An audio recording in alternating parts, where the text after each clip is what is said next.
Chapter 54 एक और random mission. जब यश गांधी डिस्ट्रिक्ट के एडमिनिस्ट्रेशन ब्यूरो पहुंचा तो इंटरमीडिएट एजेंट पहले से ही वहां उसका इंतजार कर रहा था। एजेंट यश को अपने ऑफिस में लेकर आ गया और उसको कागजातों से भरा एक थैला दे दिया।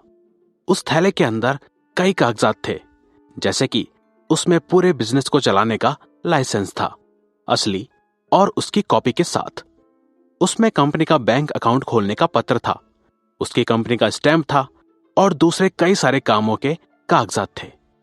यश उन सभी कागजों को जल्दी जल्दी ध्यान से देखने लगा और साथ में एजेंट ने समझाया कि सरकार ने 3 लाइसेंसेस को एक साथ जोड़ दिया है। अब अलग से 2 और चीजें नहीं करनी होंगी। पहला ऑर्गेनाइजेशन कोड सर्टिफिकेट और दूसरा टैक्स सर्टिफिकेट। कंपनी को अब कोई भी काम करना होगा तो उसके लिए आपको बस एक बिजनेस लाइसेंस की जरूरत है। एजेंट ने आगे समझाया कि उसके ऊपर से यहां पर 3 तरह के स्टैंप है, जो कि है एंटरप्राइज स्टैंप, लीगल स्टैंप और इनवॉइस स्टैंप। ये तीनों आमतौर पर काम आने वाले स्टैंप है और अगर आपको जरूरत पड़ती है तो आप 2 और स्टैंप बनवा सकते हैं, एक फाइनेंस स्टैंप और दूसरा कॉन्ट्रैक्ट स्टैंप। यश ने सारे कागजातों को ध्यान से देखा और फिर एक बार निशांत की तरफ नजर करी, जिसने सिर हिलाकर हां बोल दिया। संतुष्टि हो जाने के बाद यश ने एजेंट की तरफ हाथ आगे करा और बोला, आपका बहुत बहुत धन्यवाद। एजेंट ने यश का हाथ हिलाते हुए कहा, वैसे क्योंकि आपकी कंपनी अभी बस शुरू ही हुई है तो मुझे नहीं लगता कि आपका कोई अलग विभाग होगा जो पैसों का हिसाब किताब संभालता होगा। क्या आपको हिसाब किताब रखने के लिए काम की जरूरत है? उसके लिए सिर्फ महीने के 800 रुपए देने होंगे। साथ में मैं आपको दाम पर छूट भी दूंगा, 1 साल के केवल 9,000 रुपए। इससे पहले कि यश कुछ कह पाता, निशांत ने हल्के से यश की बाजू को खींचा। इससे तुरंत ही यश समझ गया कि निशांत का क्या मतलब था।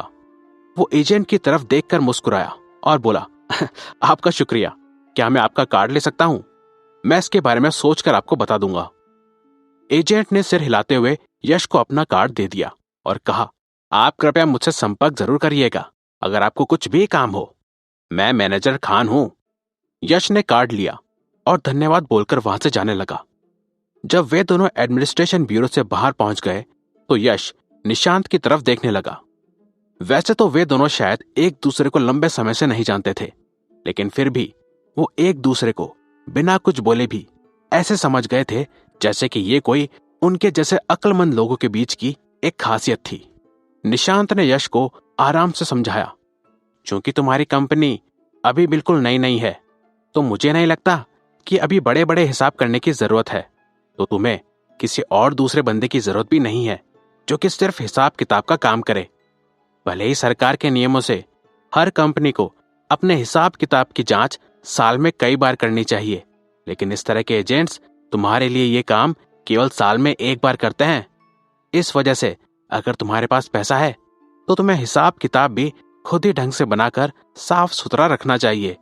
फिर साल के आखिर में तुम एक पार्ट टाइम अकाउंटेंट बुला सकते हो जो कि तुम्हारे पूरे हिसाब किताब की जांच एक बार में कर लेगा। यश ने थोड़ी हैरानी के साथ निशांत को देखा। क्या तुम्हें ये सब किताबों से पढ़कर पता चलता है? निशांत ने नाम में सिर हिलाते हुए कहा, असल में मेरी मम्मी खुद एक अकाउंटेंट है। ये जानकर यश बोला, अच्छा, तभी तुम्हें इतना कुछ पता है। अगर निशांत को इतने अच्छे से ये सारी बातें सिर्फ पढ़ने से पता होती तो बिना किसी शक के यश के लिए तो वो भगवान की तरह बन जाता। निशांत ने अपने चश्मे को थोड़ा सा ऊपर करा और बोला, अगर तुम्हें मुझ पर भरोसा हो तो मैं साल के अंत तक तुम्हारी कंपनी के लिए एक उचित अकाउंटेंट ढूंढने में मदद कर सकता हूं। यश ने निशांत की पीठ थपथपाई और कहा, तो फिर मैं पहले से ही तुम्हारा शुक्रगुजार बन जाऊंगा। निशांत ऐसे ही सिर हिलाने लगा और फिर बोला, तो अभी तुम्हारी ये नई शुरू करी हुई कंपनी क्या काम कर रही है? यश ने निशांत से कुछ नहीं छिपाया, क्योंकि वैसे भी उसे 2 हफ्तों में अपनी कंपनी का पूरे कैंपस में प्रचार करना था। उसने निशांत को बताया, मेरी कंपनी छात्रों को पार्ट टाइम नौकरियां दे रही है। मैं हमारे कैंपस के छात्रों को पार्ट टाइम नौकरियां देने का अवसर देना चाहता हूं। निशांत ने कुछ देर इस बारे में सोचा और फिर बोला, आज के समय में इस तरह की कंपनियां काफी कम है। अगर तुम कामयाब हो जाते हो तो फिर तुम्हारा अगला कदम क्या होगा? क्या तुम अपनी कंपनी को पूरे पार्ट टाइम नौकरियों के बाजार में फैला दोगे? यश हंसने लगा और सिर हिलाकर बोला, अरे नहीं नहीं, मेरे मन में मेरी कंपनी को लेकर एक अलग ही लक्ष्य है। मैं अभी सिर्फ छात्रों पर ध्यान दे रहा हूं और इस छोटे से काम को शुरू करने का मेरा मकसद यह है कि मैं इन छात्रों को अपने मेरे पहले ग्राहकों का बैच बनाना चाहता हूं। अचानक से निशांत को किसी बात का एहसास हुआ और वो उसके चेहरे पर साफ नजर आ रहा था। उसने यश से कहा, अब मैं समझा कि तुम क्या करने की कोशिश कर रहे हो। हालांकि यश ये जानता था कि वो कोई जीनियस नहीं था, वो तो बस थोड़ा अक्लमंद था। कोई फर्क नहीं पड़ता था कि वो पढ़ाई का कौन सा विषय ले, उसको असल में सब में समय लगाकर पढ़ाई करनी पड़ती थी और बार बार अभ्यास भी करना पड़ता था। दूसरी ओर यश कम ही पढ़ता दिखता था, पर वो जब भी पढ़ता था पूरे मन से उसे पढ़ता था, उसमें डूब जाता था। वो इतनी शिद्दत से पढ़ता था कि वो चाहे तो लेक्चरर के आधी किताब खत्म करने से पहले ही शायद पूरी किताब पढ़कर खत्म कर सकता था। निशांत से मिल लेने के बाद ही यश को विश्वास हुआ कि इस दुनिया में सच में कुछ जीनियस लोग तो होते हैं। यश को बस बोलकर थोड़ा सा इशारा करना था कि वो क्या करना चाहता था, पर मिस्टर अक्लमंद यानी निशांत ने उसे तुरंत से समझ लिया। यश ने निशांत को सहमति देते हुए अंगूठा दिखाया और बदले में निशांत ने भी उसे एक हल्की सी मुस्कान दे दी। जब यश को कंपनी का स्टैंप और बाकी जरूरी कागजात मिल गए तो उन दोनों ने बैठने के लिए एक जगह ढूंढी और कंपनी के बारे में बातें करने लगे। तभी उसी वक्त यश के सिर में एक बीप बज पड़ी। बीप, एक नया रैंडम मिशन। यश के मन में आया, क्या एक नया रैंडम मिशन? इस बात को कई दिन हो गए थे जब से उसने एक रैंडम मिशन लिया था, इसलिए जब एकदम से उसके मन में बीप बजी तो वो थोड़ा चौंक गया। उसने अपने दिमाग में ही मिशन की पूरी जानकारी को खोल लिया। मिशन की जानकारी, किसी राहगीर को उसकी समस्या हल करने में मदद करो।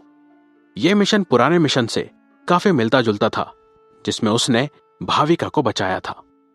इस मिशन का लक्ष्य एक लड़की थी जिसने धूप का चश्मा पहना हुआ था। उस लड़की के लहराते हुए लंबे बाल थे जो कि उसकी पूरी कमर तक पहुंच रहे थे और वो काफी घबराते हुए अपनी जेबों को टटोल रही थी। यश ने निशांत के ऊपर एक नजर फेराई, फिर उसने अपना फोन निकाला और ऐसा नाटक करने लगा कि जैसे उसे व्हाट्सएप पर किसी का मैसेज आया हो। कुछ देर तक अपने फोन में टाइम पास करने के बाद उसने निशांत की तरफ देखा और बोला, निशांत, मुझे एकदम से कुछ काम आ गया है, मुझे अभी उसको जाकर देखना पड़ेगा, क्या तुम? यश की बात पूरी होने से पहले ही निशांत ने सिर हिलाते हुए बीच में बोला, कोई बात नहीं, मैं फिर अब कैंपस में वापस चला जाऊंगा। फिर वो खड़ा हुआ और बिना किसी झिझक के वहां से चला गया। उसके काम भी उसके चरित्र से काफी मेल खाते थे, वो कभी भी हिचकिचाता नहीं था। यश ने एक चैन की सांस ली और फिर भागकर मिशन की जगह की ओर चला गया। यह बस एक साधारण रैंडम मिशन था।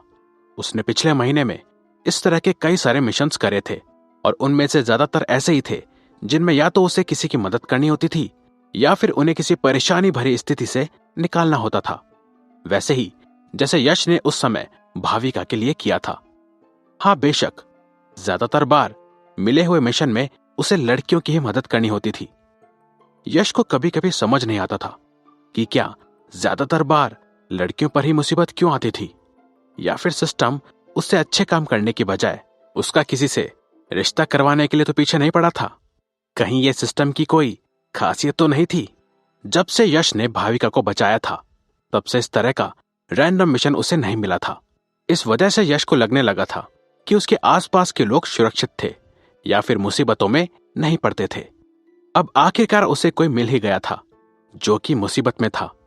जब यश मिशन की जगह पर पहुंचा तो उसने आसपास की सारी जगह नजर घुमाई और तुरंत से मिशन के लक्ष्य को ढूंढ लिया। वो लड़की असल रूप में इतनी लंबी नहीं थी, लेकिन उसने अपना गेटअप कुछ इस तरह बना रखा था कि वो दिखने में काफी लंबी लग रही थी। उसने बड़ी बाजुओं वाली एक शर्ट और उसके साथ एक शॉर्ट स्कर्ट पहनी हुई थी। उसने शर्ट को स्कर्ट के अंदर टक कर रखा था। इन कपड़ों में उसके लंबे पैर और पतली कमर दिख रही थी। उसका वो खूबसूरत रूप किसी पर भी बेशक एक छाप छोड़ सकता था, लेकिन अजीब बात यह थी कि उसने एक चश्मा पहन रखा था जिसका फ्रेम लाल रंग का था। उस वजह से ऐसा लग रहा था कि वो किसी नाटक से आई थी या फिर एक नाटक में जा रही थी। हालांकि फिर भी थोड़ा आम और थोड़ा अजीब रंग ढंग उस पर काफी अच्छा लग रहा था। इससे वो एक अलग ही तरह से फैशनेबल लग रही थी। यश उस लड़की को पूरा ऊपर से नीचे तक देखने लगा। उसकी पर्सनैलिटी से वो उसके स्वभाव का अंदाजा लगाने लगा, जैसे कि वो कोई एक चलते फिरते सूरज के समान थी, जो कि हर और रोशनी और खुशियां फैला रहा था, जो कि जहां भी जाती तो सारी नजरें उसकी ओर मुड़ जाती थी। यश को उसकी पर्सनैलिटी देखकर कुछ अलग ही अनुभूति हुई। वो एक अच्छी और भारी चाल ढाल वाली लग रही थी, लेकिन वो लड़की बड़ी घबराहट के साथ अपनी सभी जेबें और अपना बैग टटोल रही थी। इस बीच उसका वो अजीब सा चश्मा थोड़ा नीचे सरक गया, जिससे यश को उसका छोटा सा और नाजुक सा चेहरा दिख गया, और उस चेहरे से वो यश को जानी पहचानी लग रही थी।